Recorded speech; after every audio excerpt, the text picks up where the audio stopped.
اطلس رمز بهار، رمز نوروز و متایی که در فصل بهار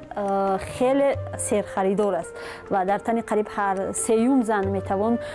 لباس ملی از متای اطلس آماده شده دید. و حالا ما در یک مغازه قرار داریم که اینجا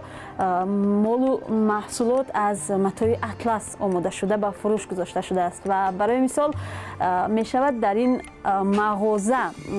زنانی که میخواهند همرنگ کرته خود، کرته اطلسی خود همیان داشته باشند، برای آنها محض چنین همیان های از متای اطلس آماده شده فروخته می شود.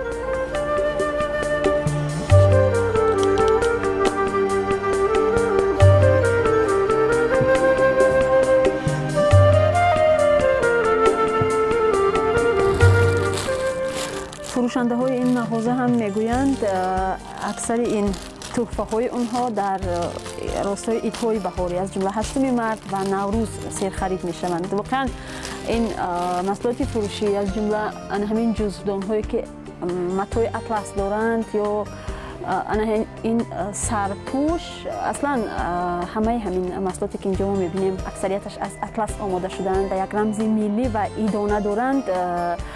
بیشتر برای تحفه پیش بینی شده است و اکثر خریداران هم برای خود، برای نزدیکانشون یا برای دوستان خارجیشون از اینجا تحفه خرید میکنند.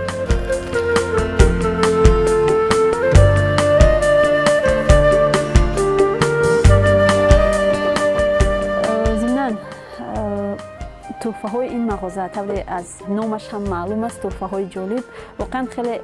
جالب و غیر عادی اند. مثلا همین چیزی که حالا در دست من میبینید این توقی نیست، طوری من هم وقتی اولین بار دیدم فکر کردم این توقی است، ولی این یک لعلی است که شما میتوانید در اون نان یا قند و شیرینی های دیگر را جای کنید و دسترخوان نوروزی خود را آرایش دهید. یا مثلا شما وقتی برای برای دادن دسترخوان عیدانه اتون به بازار می روید، این چیز می تواند برای شما بسیار کمک کند. این در نظر اول واقعا یک توقیچه است، اما وقتی اینم می کشوید این به یک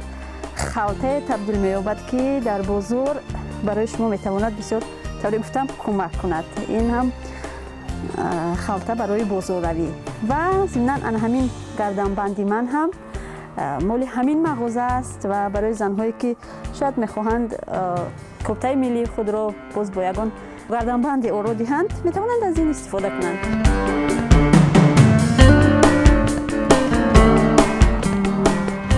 در برابر تبلیغ متای ملی اطلس و دیگر رمزهای ملی در این مغازه همچنین تحفه های خیلی زیادی هستند که در آنها تبلیغ تاجیک و تاجیکستان دیده می شود. برای مثال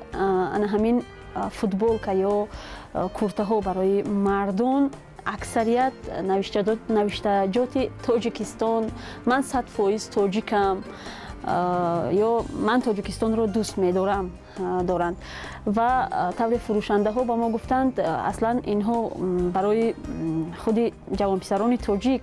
پیش بینی شدند، ولی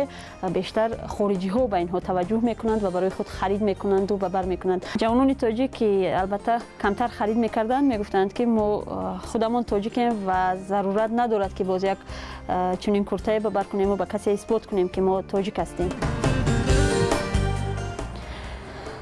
عجیب چیزی دیگر هم هست که مؤسس این مغازه که تبلیغ تاجیکستان و تاجیک را میکند یک مردی روس، میخائیل پینکوف با همسرش است. آنها بعد آموزش بازار تحفه ها در دوشنبه به این خلاصه آمدند که در 90% مغازه ها اصلا تحفه های به عنوان تحفه های ملی فروخته می شوند که اکثریت غیر تاجیکی، ازبکی و خیتایی هستند. آنها بعد به این خلاصه آمدند که در دوشنبه یک مغازه تحفه های واقعا تاجیکی ملی غیر عادی و جالب را تأسیس دهند و فکر میکنم به این هدف هم رسیدند.